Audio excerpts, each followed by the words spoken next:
오늘 마가복음 11장 1절에서 10절 말씀을 가지고 우리는 무엇을 내어 드려야 하는가?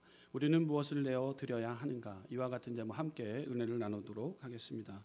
예수님은 예루살렘 입성을 앞두시고 감람산 벳바게와 베다니에서 제자들을 보내시어 아무도 타보지 않은 나귀 새끼를 끌고 오라고 명령하셨습니다. 1절, 2절 보게 되면 그들이 예루살렘에 가까이 와서 감람산 벳바게와 베다니에 이르렀을 때 예수께서 제자 중 둘을 보내시며 이르시되 너희는 맞은편 마을로 가라. 그리고 들어가면 곧 아직 아무도 타보지 않은 나귀 새끼가 매어 있는 것을 보리니 풀어 끌고 오라. 할렐루야. 주님께서 가라 하시고 가게 됩니다. 그리고 가지고 오라 해서 오게 됩니다. 당시 개선하는 왕들은 위풍당당하게 군마를 탔습니다. 왕들이 타는 군마는 왕의 영광과 위엄을 드러냅니다. 하지만 예수님은 정반대로 나귀의 새끼를 요구하셨습니다. 나귀 새끼는 세상적 화려함이나 영광과는 관계없는 초라한 동물입니다. 예수님이 나귀 새끼를 선택한 까닭은 자신이 무리가 기대하는 세속적 영광의 메시아가 아니고 고난받는 겸손한 종으로 오셨기 때문인 것입니다. 성경은 오실 메시아를 스가랴 선지자는 예언하셨습니다. 그 예언이 스가랴 9장 9절 말씀에 기록되어 있습니다. 시온에 따라 크게 기뻐할지어다. 예루살렘에 따라 즐거이 부를지어다. 보라, 내 왕이 내게 임하시나니 그는 공의로우시며 구원을 베푸시며 겸손하여서 나귀를 타시나니 나귀의 작은 것 곧 나귀 새끼니라. 아멘. 예전 구약시대 때 스가랴 선지자를 통해서 예언했던 말씀이 성취되어져 있는 마가복음의 말씀을 우리는 발견하게 됩니다. 이전에 예언했던 것이 이루어지는 일, 예언에 대한 성취인 것이죠. 나귀 주인은 제자들에게 아무 말 하지 않고 선뜻 내주었습니다. 이 나귀는 농사를 짓는데 쓰이고 짐을 싣는데 쓰이는 유일한 짐승입니다. 군마에 비하면 보잘것없는 나귀를 선택했다는 사실입니다. 나귀는 힘을 쓸 수 없는 나약하고 못생긴, 다리 짧아서 못생기고 볼품없는 동물입니다. 나귀 새끼 입장으로 우리가 돌아갑시다. 선택되었던 나귀는 얼마나 좋을까요? 예수님을 태우고 계산할 때 마음은 어떠하였을까요? 부족하고 연약한 나귀 새끼를 예수님이 사용하고 있다는 사실입니다. 이 나귀에 예수님이 타고 예루살렘에 입성하시는 겁니다. 나귀에게는 최고의 영광이요 하나님께 쓰임받는 것입니다. 우리는 과연 하나님 앞에 묻기를 원합니다. 쓰임받고 있는가? 사용되어지고 있는가? 주님이 원하실 때 우리는 무엇을 내어드릴 수 있는 결단이 이 시간 가운데 결단을 통해서 영광을 돌리고 있는가? 우리는 물어야 됩니다. 우리는 과연 어떻게 하나님께 쓰임받고 예수님께 쓰임받는 존재입니까? 라고 물어야 됩니다. 우리는 예수 그리스도께 쓰임받고 민족과 이웃을 위해 쓰임받는 빛과 소금의 역할을 감당해야 될 줄 믿습니다. 성경에는 첫째, 예수님이 쓰시고자 할 때 내어드린 장소와 물건이 나옵니다. 예수님이 쓰시고자 할 때 내어드린 장소, 물건이 나옵니다. 자, 예수님이 태어날 때 장소를 내어드렸어요. 어디였습니까? 마구간을 내어드렸다는 사실입니다. 예수님이 세상에 탄생하실 때 베들레헴의 마구간을 사용하셨습니다. 그 당시에 많은 방들이 있었지만 여관주인은 가장 좋은 방을 귀족과 부자와 관원에게 주고 예수님의 가족에게는 마구간을 주어서 예수님은 마구간에서 태어났습니다. 그럼에도 예수님은 굴하지 않고 훌륭하게 성장하셔서 하나님께 영광을 돌리며 여자가 낳은 자 중 최고의 하나님의 사람이 되었다는 사실입니다. 그러므로 우리는 우리의 연약한 것이나 부족한 것이나 우리는 모두 다 하나님 앞에 쓰여질 때 그것이 가장 기뻐 받아주시는 것이요 가장 하나님이 쓰시고자 할 때 예 아멘 나의 모든 것을 드리겠나이다 결단하는 믿음을 주님께서 사용하고 보고 계신 줄 믿습니다. 자, 이처럼 마구간 장소를 내어 드렸습니다. 두 번째로 주님께서는 베드로의 빈배를 내어 드렸어요. 주님께 베드로는 빈배를 내어 드렸습니다. 베드로의 빈배를 주님께 내어 드렸다라는 사실이에요.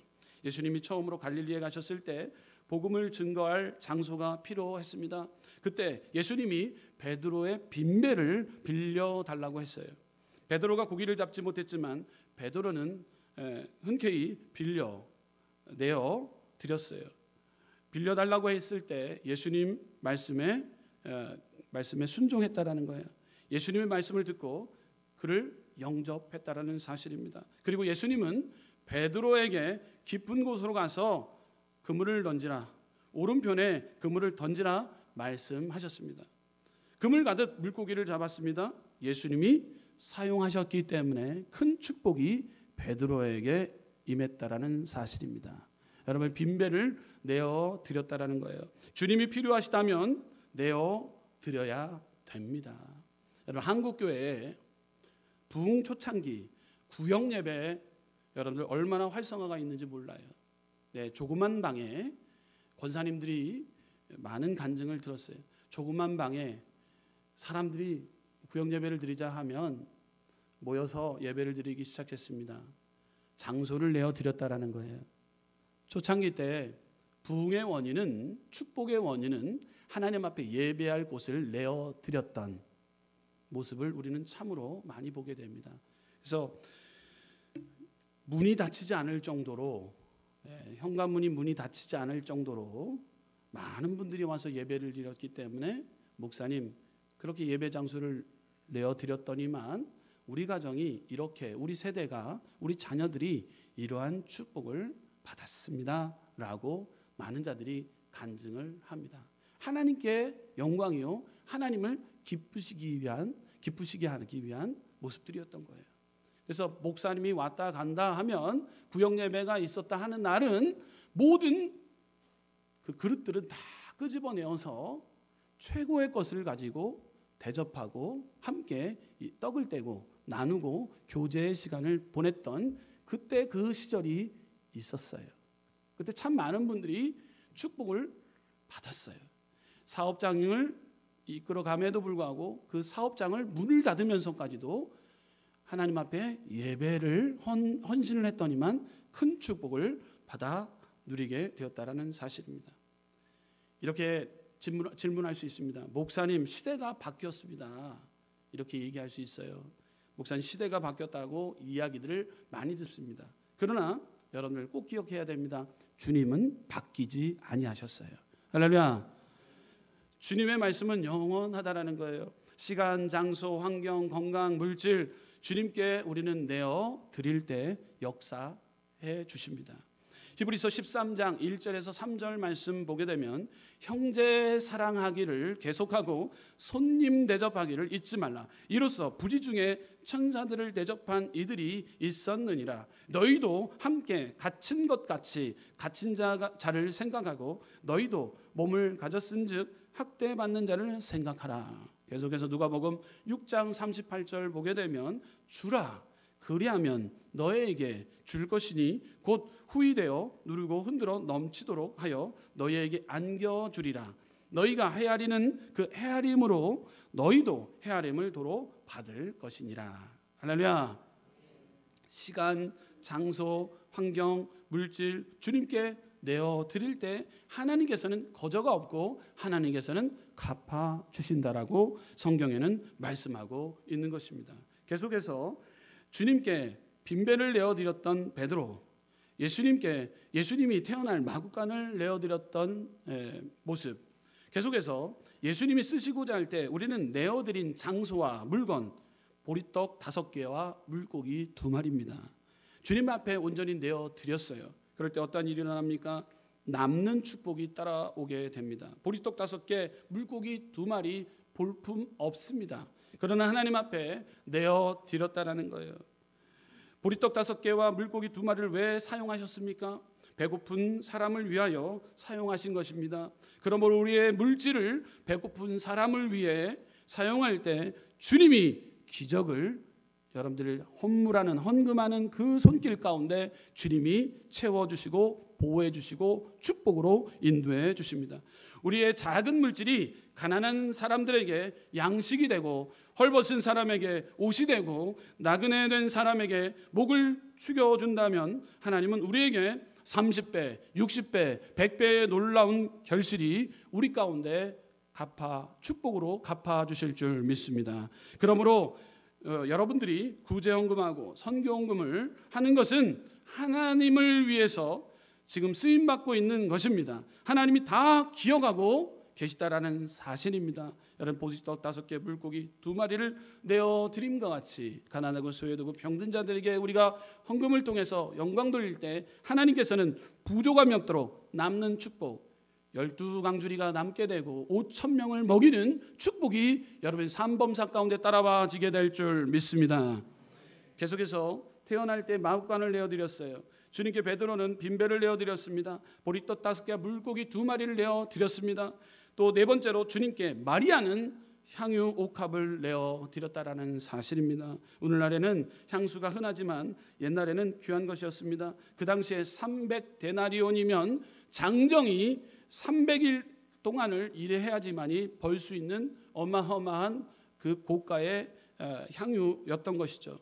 마리아는 그것을 예수님을 영접하기 위해서 내어드렸다라는 사실입니다. 베다니에 있는 시몬, 원래 나병 환자였는데 병 고침을 받았습니다. 그렇지만 예수님을 대접하기 위해서 초청을 했습니다. 당시 손님에게 베풀어야 될 3가지가 꼭 있었어요. 입을 맞추고 샬롬의 인사를 해야 됩니다. 그리고 2번째, 기름을 부어야 됩니다. 3번째, 발을 씻겨줘야 됩니다. 이것이 손님 대접하는 일이에요. 그런데 이 주인이 인사만 하고 기름도 부어주지 않고 발도 씻겨주지 않는 것이에요. 그것이 안타까워 보였던 마리아는 집에 가서 시집갈 때 쓰려고 모아둔 향유를 예수님께 부어드렸다라는 거예요. 그런데 옆에 있었던 가룟 유다는 어땠습니까? 그 향유를 팔아서 가난한 사람에게 나눠주는 게 좋지 않느냐 항변을 합니다. 이렇게 책망을 하자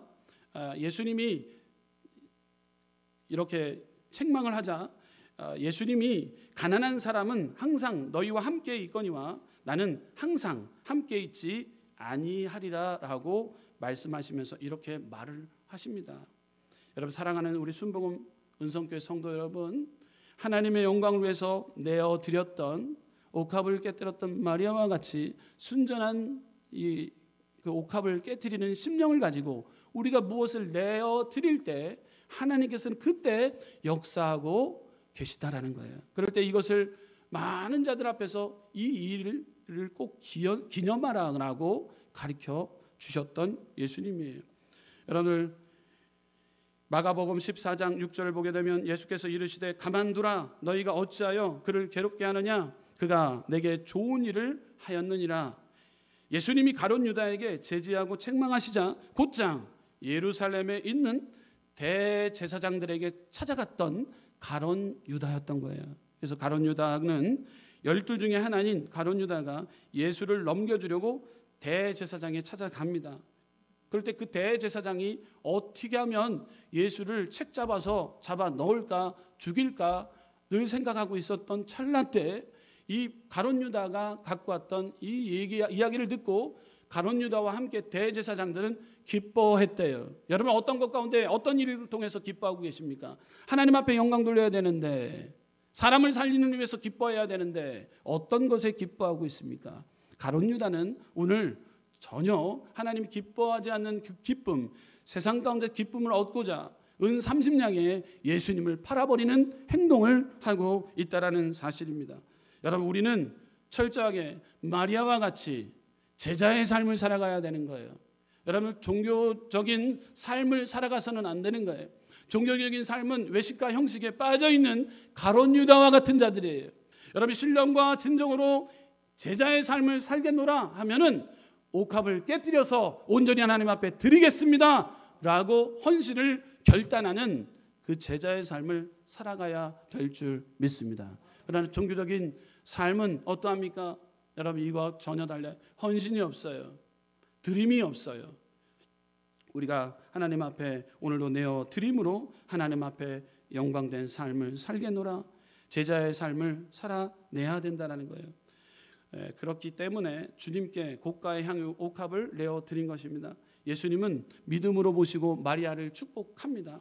마태복음 26장 12절에서 13절 말씀 보게 되면 이 여자가 내 몸에 이 향유를 부은 것은 내 장례를 위하여 함이니라. 내가 진실로 너에게 이르노니 온 천하에 어디서든지 이 복음이 전파되는 곳에서는 이 여자의 행한 일을 말하여 그를 기억하리라 하시니라. 아멘. 주님께 마리아는 향유와 옥합을 내어 드렸다라는 사실입니다. 할렐루야. 계속해서 우리는 내어 드려야 되는 것, 하나님 앞에 환경, 물건, 장소, 성경에는 또 어떤 것이 나옵니까? 환경이 나오는데 마가 다락방을 유월절 만찬 장소로 내어 드렸다는 사실입니다. 여러분, 마가 다락방 이곳에 모여서 유월절 만찬, 예수님이 잡히시기 전날 제자들이 모여서 그곳에서 떡과 포도들을 대하며 이것이 살이고 이것이 피다라고 가르침을 받게 됩니다. 마가의 다락방을 주님 앞에 내어 드린 것이에요. 여러분, 이 마가 다락방 주인은 마가의 어머니입니다. 처음 본 예수님을 위해서 유월절 만찬을 준비한 것이에요. 누구냐고 묻지도 않고 예수님을 위하여 만찬을 준비했던 것입니다. 이 집은 개인 집이었습니다. 그런데 예수님이 사용하시는 것입니다. 여기서 예수님이 유월절 만찬을 하신 뒤 십자가를 지시고 돌아가셨다라는 사실입니다. 나중에 제자들에게 예루살렘을 떠나지 말고 아버지가 약속한 성령을 기다리라고 할 때 모든 사람이 마가의 다락방에 모였다라는 사실입니다. 할렐루야. 마가가 다락방을 내줬기 때문에 초대교회의 시작은 마가 다락방에서 성령 충만함을 위해서 기도할 때 성령의 불이 마가 다락방에 임했다라는 사실이에요. 예수님이 승천하시고 열흘 후에 이 가정에 최초로 성령이 임했다라는 사실입니다. 역사적인 곳입니다. 초대교회가 시작된 곳입니다. 사람의 그 집 중에 이렇게 훌륭한 집이 어디에 있습니까? 하나님께서 쓰임받는 그 가정, 마가 다락방의 그 집을 사용함을 우리는 보게 됩니다. 여러분의 집이 예배 장소로 쓰임 받고 여러분의 방이 예배 장소로 쓰임 받는 것은 훌륭한 일입니다. 귀한 일입니다. 하나님이 성령으로 갚으시고 축복으로 갚아 주실 줄 믿습니다. 이와 같이 예수님은 마구간도 사용하시고 빈배도 사용하시고 오병이어의 기적도 사용하시고 옥합과 향유도 사용하시고 마가의 다락방도 사용하셨다라는 사실이에요. 주님이 쓰시고자 한다면 우리는 내어드릴 준비가 되어야 될 줄 믿습니다. 제가 만났던 권사님 중에 교회가 시작될 때 그 가정을 내어드렸대요. 5명이 모였대요. 그래서 모여서 기도하기 시작했고 그 모임이 계속해서 불어나기 시작해서 상가를 빌리게 되었고 상가를 통해서 이렇게 큰 교회, 제가 알고 있는 그 교회 권사님, 오 권사님이신데요. 여의도 순복음 분당교회가 한 가정에서 만들어진 거예요. 기도함을 통해서. 여러분, 얼마나 큰 역사가 일어났습니까? 6천 명이 모이는 대형 교회로 크게 부흥성장하게 된 거예요. 여러분, 그 출발이 어디였습니까? 한 가정의 출발을 통해서 그 교회가 성도님들이 모이기 시작한 게 6천 명 이상이 모이고 있다는 거예요. 그 권사님의 가정을 보게 되면 참 잘 되더라고요. 하나님이 복을 주셨더라고요. 네, 그래서 하나님은 거저가 없구나. 하나님이 쓰이고자 할 때 아멘 할 때 그곳에 놀라운 하나님의 기름 부으심이 임하는 것을 우리는 마가 다락방 사건을 통해서 또 이 교회가 만들어지는 이 과정을 통해서도 우리는 충분히 보게 된다라는 것이죠. 여러분들, 우리는 주님 앞에 쓰임 받아야 됩니다. 할렐루야. 자, 그렇다면 예수님께 쓰임 받는 사람이 성경에는 나옵니다. 예수님은 베드로를 제자로 선택했습니다. 이 베드로를 사용했다라는 사실이에요. 많은 사람들이 왜 베드로를 수제자로 삼았는지 궁금해합니다. 성경학자들은 베드로에 대해 이렇게 말을 합니다. 베드로는 순종할 수 없는 입장에서 순종하였다라고 말을 합니다. 예수님은 목수이고 베드로는 대대로 어부 출신입니다. 그런데 예수님 말씀에 순종하여 깊은 바다로 나아갔습니다. 갈릴리 바다는 이 모든 것 밝기 때문에 깊은 곳에서 그물을 내릴 수 없습니다. 그러나 예수님의 말씀에 순종했던 베드로였습니다. 오른편에 그물을 던졌습니다. 많은 물고기를 낚게 되었습니다. 순종하는 사람에게 하나님이 축복을 허락해 주십니다. 그리고 그 잡은 고기를 잡지 못한 친구들에게도 나눠줄 수 있는 축복이 따라오게 되는 것입니다. 하나님께서 사용해 주신다면 30배, 60배, 100배 놀라운 결실이 베드로에게 임했던 것처럼 베드로는 순종의 결단을 통해 내어드렸습니다. 인생을 내어드렸습니다. 빈배를 내어드렸습니다. 삶을 내어드렸습니다. 하나님은 그를 그냥 내버려 두지 않는다라는 거예요. 하나님은 축복해 주신다라는 거예요. 계속해서 예수님께 쓰임받는 사람 두 번째로 보게 되면 12제자 중에 요한에게 어머니를 맡기고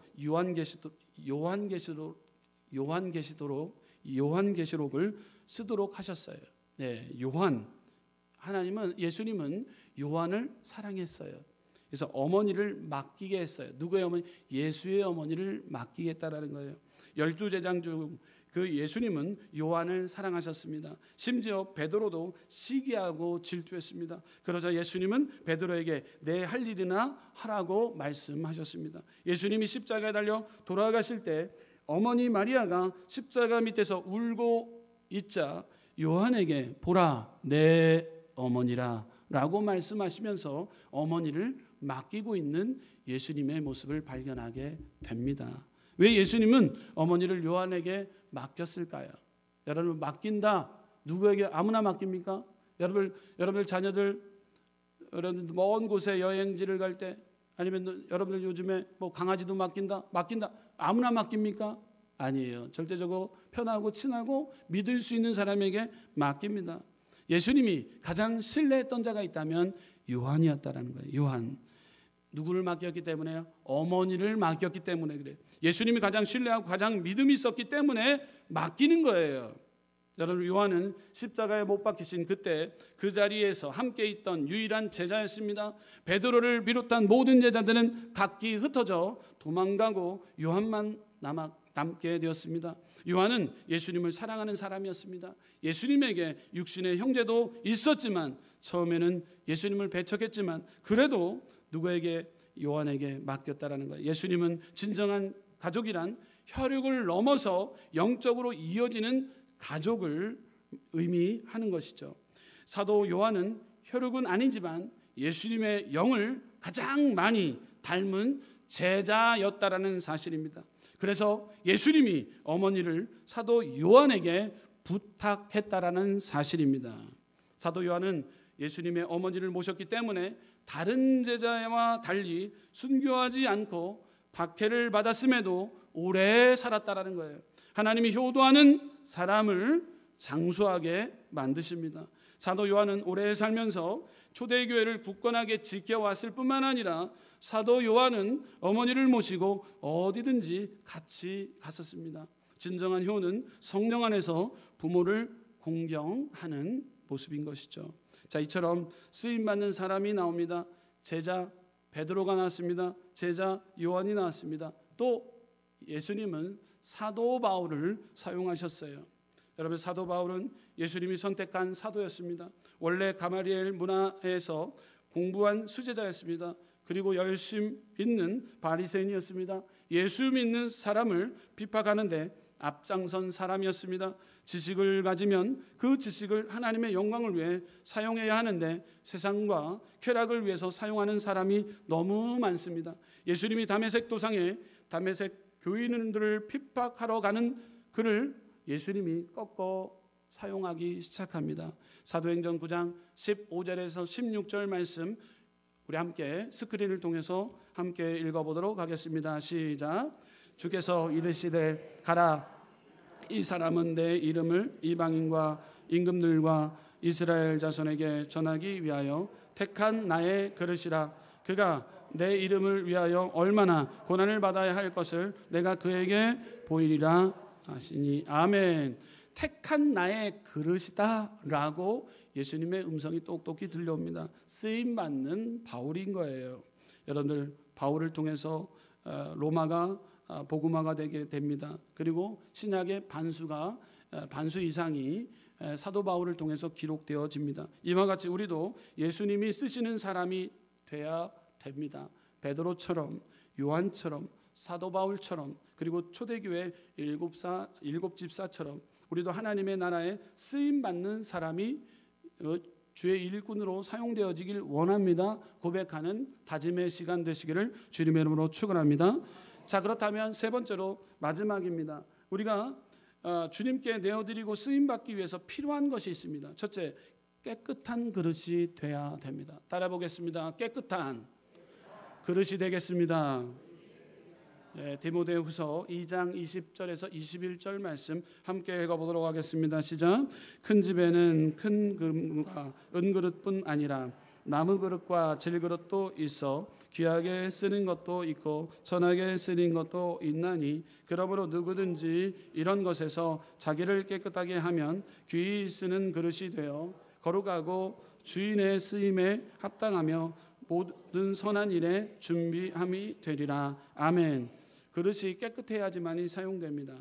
여러분들, 그릇이 더러우면 사용되지 않습니다. 정욕과 욕심, 탐심, 교만으로 우리는 가득 찰 때가 있습니다. 이것을 덜어내야 됩니다. 주일 예배를 통해서 우리는 씻겨내야 됩니다. 회개하고 하나님 앞에 철저히 내어 맡겨야 됩니다. 그럴 때 정결과 거룩함이 우리가 깨끗해지고 또 정결함을 통해서 우리는 주님 앞에 사용되어지기 시작합니다. 절대 교만해서는 하나님이 사용하지 않습니다. 사울 왕은 교만하여 불순종함에 쓰임받지 못했고 가룟 유다는 돈에 눈이 멀어 쓰임받지 못했습니다.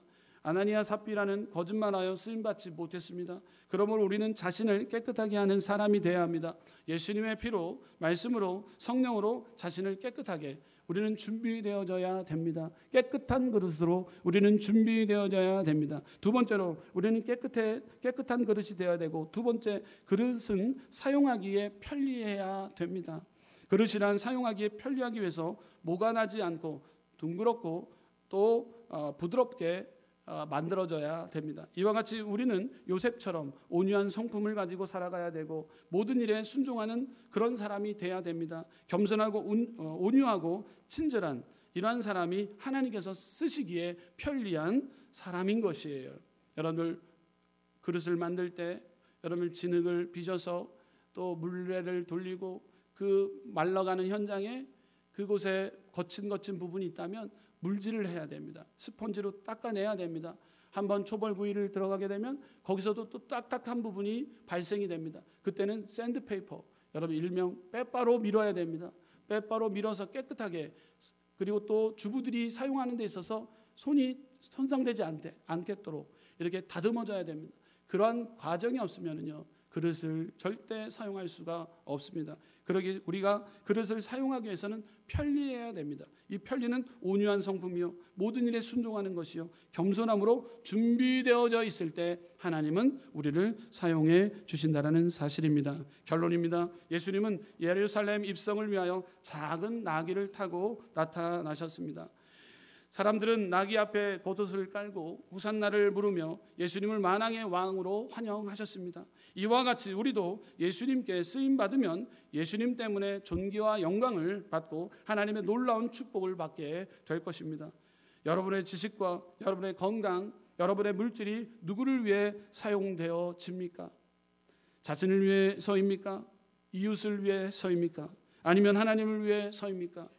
우리의 시간과 물질과 건강과 재산과 이 모든 것을 주님께 쓰임받는, 주님 앞에 내어 드릴 수 있는 저와 여러분들, 우리 성도님들 되시기를 주님의 이름으로 축원합니다. 기도하겠습니다. 주신 하나님 감사합니다. 오늘도